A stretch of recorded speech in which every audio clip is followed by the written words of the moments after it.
C'est une femme malade, elle perd du sang depuis des années. Elle a essayé avec tous les médecins, mais sans résultat. La seule option qui lui reste, c'est d'aller vers Jésus.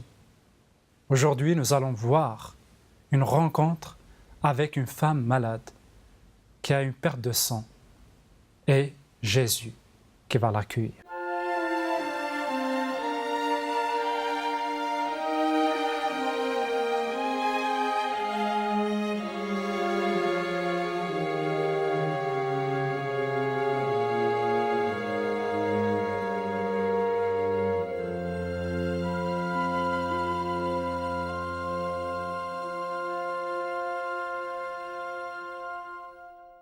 Bonjour chers amis pour une nouvelle émission dans Rencontre avec le Christ.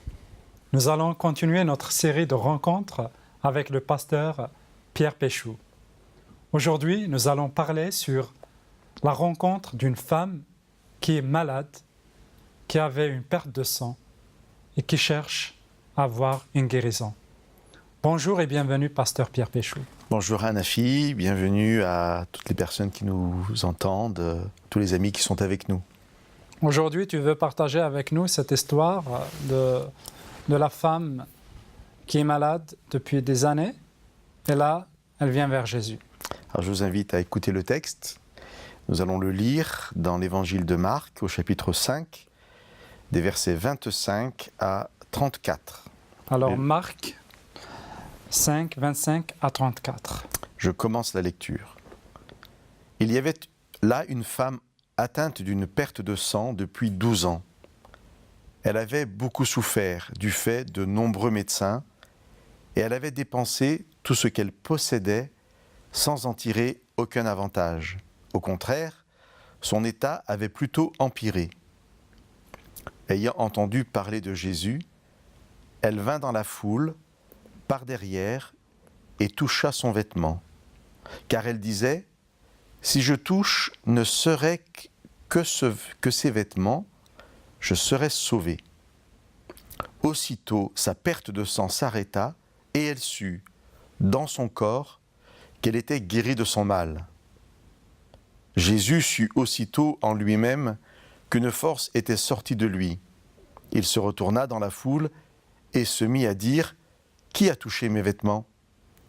Ses disciples lui disaient, « Tu vois la foule qui te presse de toutes parts et tu dis, qui m'a touché ?»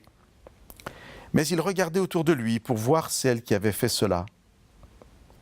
Sachant ce qui lui était arrivé, la femme, tremblant de peur, vint se jeter à ses pieds et lui dit toute la vérité. Mais il lui dit, « Ma fille, ta foi t'a sauvée, va en paix et sois guérie de ton mal. » Amen. Belle histoire. Une très belle histoire et surtout quand on voit qu'elle avait dépensé en fait tout l'argent qu'elle avait. Parce qu'elle désirait vraiment être guérie. Il faut peut-être, Anafi, qu'on précise un peu le contexte de l'époque, pour que les gens comprennent bien en fait dans quel désespoir elle se trouve. Le fait qu'elle ait une perte de sang la rend impure. Elle est impure depuis 12 ans. Mais quand même, c'est... Alors, ça veut dire quoi? Ça veut dire aucune vie sociale, aucune vie religieuse depuis 12 ans. Parce qu'en étant impure, elle ne peut pas être avec d'autres personnes, elle ne peut pas fréquenter des personnes, personne ne peut la toucher, elle ne peut toucher personne, personne ne peut s'asseoir là où elle s'assoit, etc., etc. Elle ne peut pas aller au temple pour adorer Dieu, ni à la synagogue, puisqu'on est dans ce contexte-là. Donc c'est vraiment terrible. Elle avait souffert durant des années alors. Je vais inviter les personnes qui sont avec nous aujourd'hui d'aller voir peut-être s'ils ont une Bible à leur disposition, que ce texte se trouve au milieu de l'histoire d'une autre personne, qui s'appelle Jairus. Et Jairus était venu parce que sa fille était en train de mourir. Il était venu voir Jésus, le supplier de faire quelque chose. Et la femme à laquelle nous nous intéressons aujourd'hui interrompt le dialogue qui allait s'engager entre Jésus et Jairus. Elle vient au milieu de l'histoire de Jairus. Quand même. Et pourquoi je dis ça? Parce que Jairus nous est présenté comme un homme, on connaît son prénom, on sait sa fonction, il est riche, il a des serviteurs, voilà, il est établi dans la société. Et cette femme, c'est tout le contraire. Elle est anonyme. Oui, en fait, aucune information n'a été donnée pour Et cette femme. c'est pas un hasard, en fait. C'est-à-dire, on existe par le nom que nous avons. Par le titre, oui, par le nom. Par le nom. Le nom, oui. Et le titre aussi, au passage. Mais déjà par le nom. Cette femme, elle est anonyme. En même temps, peut-être que nous pouvons facilement nous voir en elle, parce que n'ayant pas de nom, elle peut nous représenter plus facilement. Ouais, C'est une femme, et à l'époque, elle est moins considérée qu'un homme. ouais. J'ai dit qu'elle était impure, du coup, elle n'a aucun travail, aucune fonction sociale. Alors, parfois, j'emploie cette expression de mort-vivant. C'est un peu violent, mais c'est une expression juste, hélas, pour Ouais. cette femme. Ou, tout simplement, elle ne sert à rien. Voilà. Bah oui, c'est terrible ce que tu dis quand même. Hein. Oui, mais C'est violent je aussi. sais, hein. c'est vrai, Eh ouais. c'est Mais vraiment c'est ça. violent. Mais voilà, Voilà. peut-être on est là en train de décrire un peu la situation de cette femme et les sentiments aussi qu'elle a. Mais on ne rajoute rien. Je veux dire, on n'est pas dans la dramatique en rajoutant. C'est vraiment ça. C'est- Alors, elle est allée voir des médecins, tu l'as dit. Le texte en rajoute un peu en disant son état avait plutôt empiré. Donc vraiment, elle est désespérée. Alors pourquoi j'avais besoin de rappeler ce contexte? Parce que maintenant, on va voir différemment ce qu'elle ose faire. Elle ne peut pas, absolument pas, toucher Jésus, ni personne d'autre au passage. On sait qu'il y a énormément de foule. Donc cette femme, elle est obligée de se frayer un passage. Donc déjà là, obligatoirement, elle touche des personnes. Déjà ça, elle n'a pas le droit de le faire. Mais elle va vers quelqu'un de précis, vers Jésus. Et juste avant Pierre, même elle n'a pas le droit en tant que femme d'être au milieu d'une assemblée d'hommes. Oui. Alors même si c'est une assemblée d'hommes et de femmes, hein, Oui, elle n'a peut-être pas le droit d'y être seule. oui, c'est ça.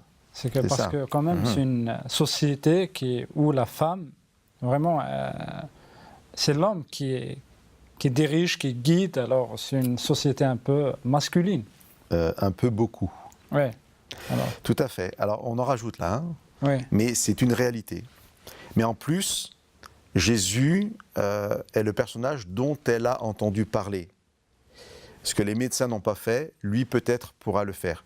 Le texte ne nous dit pas comment elle en a entendu parler, mais on ne va pas trahir le texte parce que d'autres passages nous montrent que Jésus est présenté comme un rabbi, comme un homme de Dieu. Des miracles ont déjà été faits. Et elle Comme se un dit, grand prophète. voilà, et elle se dit, pourquoi pas moi? Et ce qui me touche beaucoup dans cette histoire et dans ce texte, c'est que cette femme, elle fait avec ses moyens. Moi, je la vois vraiment comme une personne désespérée. C'est pour ça que j'ai osé dire une mort vivante. Et elle sait qu'elle ne doit pas le faire, mais ça n'a plus d'importance pour elle. Quand on est vraiment désespéré, on ose tout. Et donc, elle va aller vers Jésus. Et ce qui me touche, c'est qu'en fait, on va voir que tout de suite, instantanément, dès qu'elle va toucher le vêtement de Jésus, elle sera guérie. Et ce qui me touche, c'est qu'elle n'a pas le droit de le faire, c'est qu'elle ne s'intéresse pas à Jésus en tant que personne, elle n'est pas là pour le rencontrer, elle arrive dans son dos, elle le touche dans son dos, elle se dit, il ne le saura même pas, elle est vraiment dans une foi un peu magique. Elle se retire après. Ouais. C'est une foi un peu magique, c'est-à-dire que c'est le vêtement de Jésus, c'est toucher le vêtement de Jésus Ouais. qui va pouvoir amener une guérison. Elle demande rien à Jésus. Et c'est peut-être Il n'y a pas une intéressant. rencontre personnelle avec Jésus. Non. C'était beaucoup plus, voilà, superficiel. Je ne vais pas dire peut-être superficiel, mais un peu magique, comme tu l'avais dit. Voilà, son vêtement. Je relis pour que vraiment on l'entende.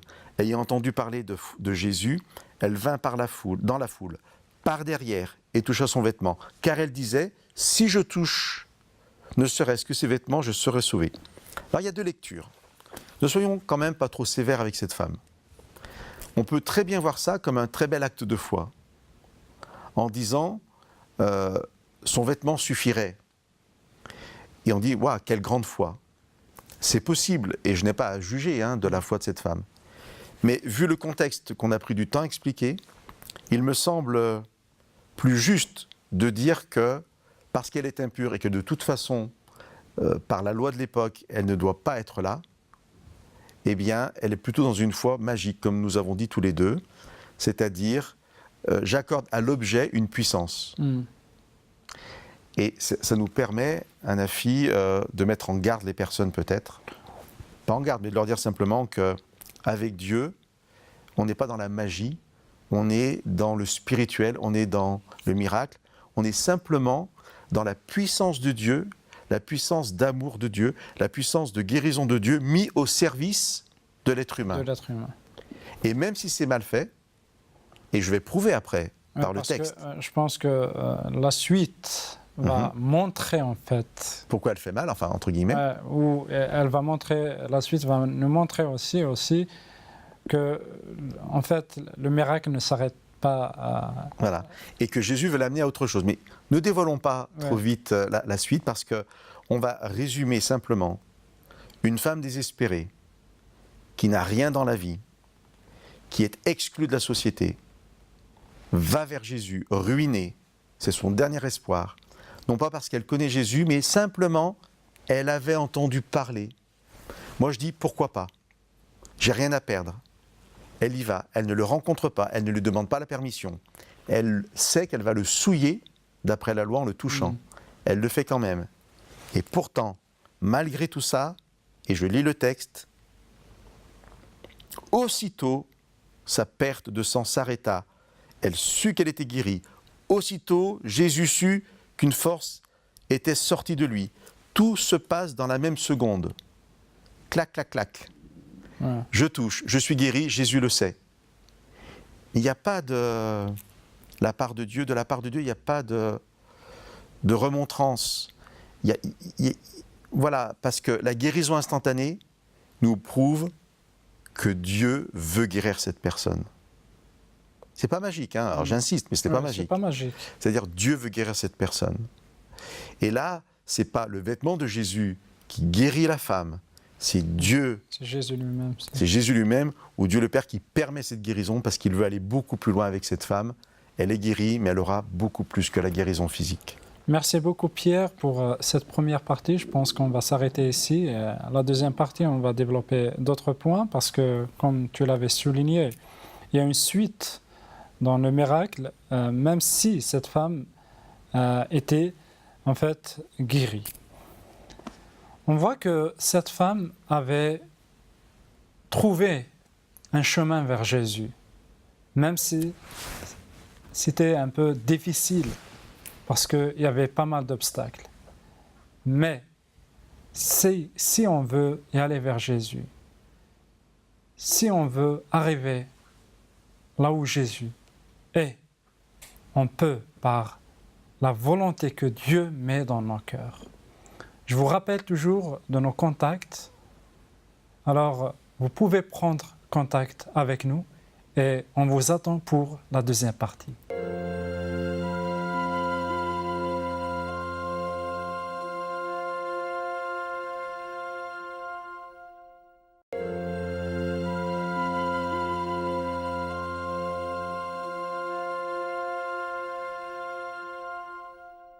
Bienvenue pour cette deuxième partie de notre émission.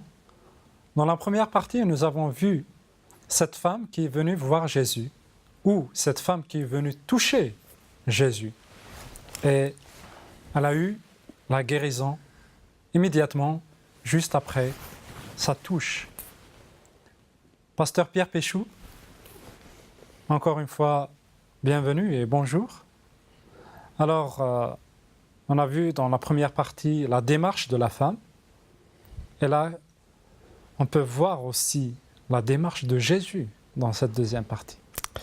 Nous nous sommes arrêtés, Anafi, avec la guérison.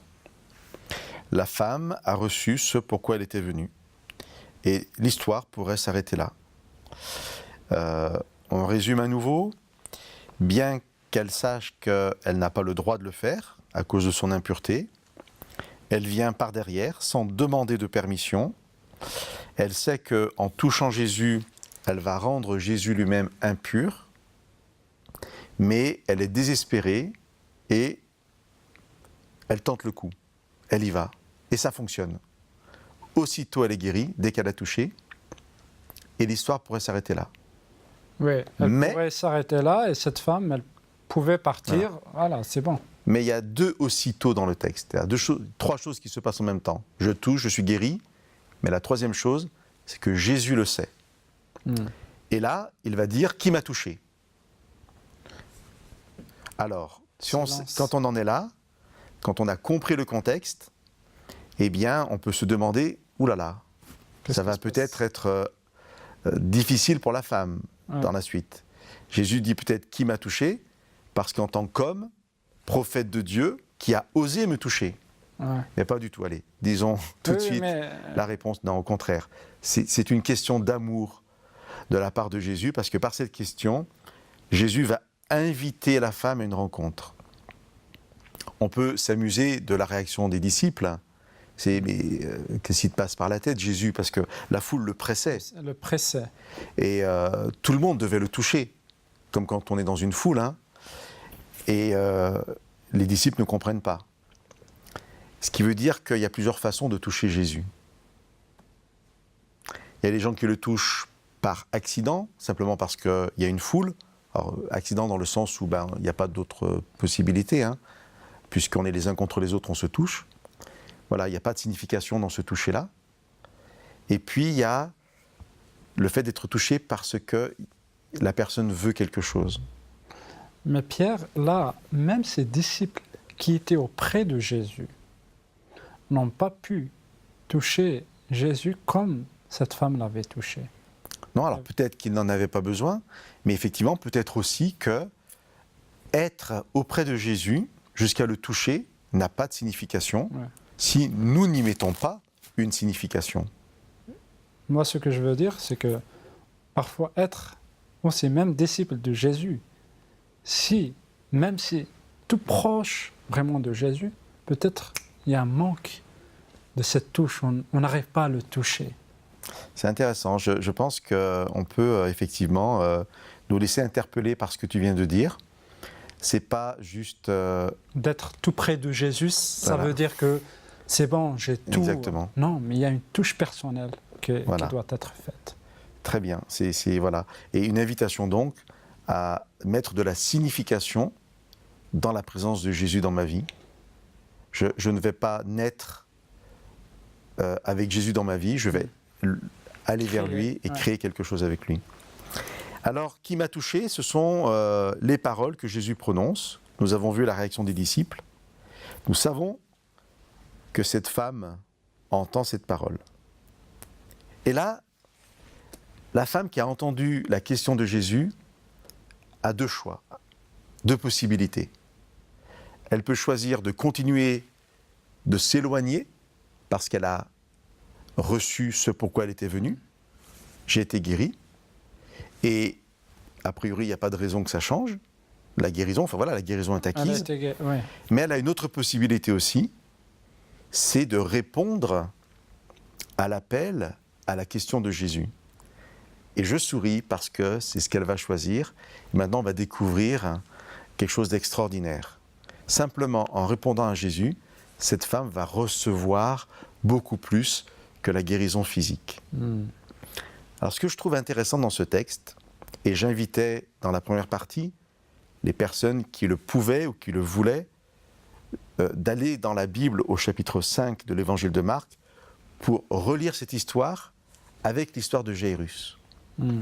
Et là, je vais me permettre de vous lire un verset qui se trouve juste avant l'histoire de cette femme, qui nous parle de Jairus, qui vient voir Jésus parce que sa fille est mourante. Le verset 22 nous dit que Jairus arrive, voit Jésus, tombe à ses pieds et le supplie instamment. Et Hanafi, nous avons eu l'occasion dans une autre émission de voir ce que vit très simplement Jairus comme les premières étapes de la foi. Aller vers Jésus, le voir, tomber à ses pieds et lui ouvrir son cœur. Cette femme n'a vécu aucune de ces étapes. Sinon, la première, aller à Jésus. Mais encore, elle ne le voit pas, puisqu'elle arrive par derrière. Parce que la manière dont elle est venue est complètement différente. Voilà, et nous avons expliqué pourquoi. Oui. Mais elle est guérie. C'est-à-dire que cette toute petite première étape, démarche, aller à Jésus, suffit pour Dieu. Ouais. Parce que Dieu sait la souffrance de cette femme, son désespoir. Il comprend le contexte. Exactement, et ça lui suffit. Ça lui suffit pour la guérir. Mais, bien sûr, il veut amener cette femme à vivre les autres étapes de la foi. Alors, je vais répéter encore ce que vit Jairus. Ensuite, je lirai ce que vit cette femme. Et tu vas voir, Anafi, et nos auditeurs vont voir la ressemblance, le parallèle entre les deux personnages. Jairus arrive, voit Jésus, tombe à ses pieds et le supplie instamment. Cette femme, sachant ce qui lui était arrivé, et là je suis au verset 33, tremblant de peur, vient se jeter à ses pieds et lui dit toute la vérité. Alors une évidence, elle était derrière Jésus, elle ne se jette pas à ses pieds par derrière. Elle est passée devant Jésus. Nous sommes dans la deuxième étape. Leurs regards se croisent pour la première fois. Elle se jette à ses pieds, comme Jairus. Jairus suppliait Jésus instamment. Là, la femme lui dit toute la vérité. Nous sommes exactement dans le même schéma. La différence, c'est que Jairus vient avec confiance. La femme est remplie de peur. Et prudence. Oui, mais alors la peur parce qu'elle sait ce qu'elle a fait. Et elle ne sait pas, elle, si Jésus va la réprimander, ça peut aller très loin. Hein. Il peut vraiment, peut-être même la frapper, qui sait, parce qu'elle l'a touchée. Ouais. Mais en même temps, elle vient d'être guérie, et du coup, je pense que naît en elle une nouvelle foi. Une confiance aussi. Une confiance, un nouvel espoir, et elle se jette à ses pieds en lui disant toute la vérité. Il faudra qu'on s'attarde tout à l'heure sur qu'est-ce que ça veut dire toute la vérité. Mais quand même, c'est très très impressionnant le fait que la première venue vers Jésus, elle est venue par derrière son dos. C'est ça. La deuxième, elle vient à s'agenouiller devant Jésus. Et qu'est-ce qui permet cette deuxième venue? C'est entendre la question de Jésus et y répondre. Ouais. Alors j'insiste, elle est guérie. Même si elle ne répond pas à la question de Jésus qui m'a touché, c'est-à-dire, je voudrais savoir, rentrer en relation, même si elle n'y répond pas, elle est guérie. Mais le titre de nos émissions, c'est pas la guérison. C'est rencontre. C'est pas la guérison avec Jésus, c'est rencontre avec Jésus. Oui, parce que là, on voit que la guérison n'était pas une fin en soi. C'est que le miracle, en fait, il a été fait, mais le miracle appelle cette personne vers une relation avec Jésus. Et quand tu viens de dire la guérison n'est pas une fin en soi, c'est vrai, c'est très très important de le rappeler. Et là, dans cette histoire, on pourrait même dire que la guérison n'est pas complète. C'est-à-dire la bénédiction que Dieu veut apporter va être supérieure à ce que nous pensions. Ouais, et qu'à une simple guérison physique. Alors, voyons le texte, continuons. Sachant ce qui lui était arrivé, je relis le verset 23. La femme, tremblant de peur, parce qu'elle ne sait pas ce que Jésus va lui dire, va se jeter à ses pieds, l'adoration, et là, elle aussi lui ouvre son cœur, elle lui dit toute la vérité. Qu'est-ce qui va se passer? Comment Jésus va réagir? Mais, parce qu'elle est tremblante de peur, mais il lui dit, ma fille, rien que ces deux mots sont émouvants, ma fille, ta foi t'a sauvée, va en paix et sois guérie de ton mal. Et là, j'ai envie de te dire, mais elle est déjà guérie. Oui, c'est ça, c'est un paradoxe. Sois guérie de ton mal, elle est déjà guérie. C'est pour ça que je me permettais de parler de guérison incomplète. Et toi, tu disais, ce n'est pas une fin en soi. En fait, c'est la même chose. Pour conclure, on s'arrête sur ces derniers mots que Jésus prononce.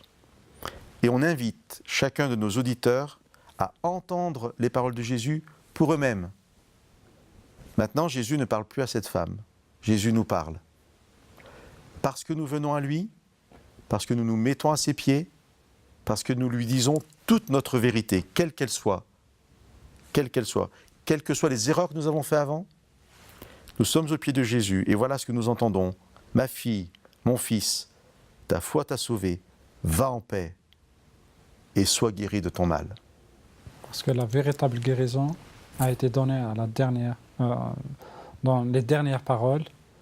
C'est une guérison complète, spirituelle et physique. Et je la souhaite pour vraiment chacun des amis qui nous écoutent. Merci beaucoup Pierre, parce que dans ce monde, en fait, beaucoup qui ont des miracles de Dieu, mais aussi ils n'ont pas ce courage de continuer leur marche avec Dieu. Parce que Dieu, en fait, il guérit même des gens, peut-être qui n'ont pas de relation avec lui. Mais il les invite aussi pour avoir une relation intime avec lui. Exactement. Tu peux toujours y aller dans ta relation avec Dieu, dans une relation profonde. Tu peux travailler ta relation avec Dieu.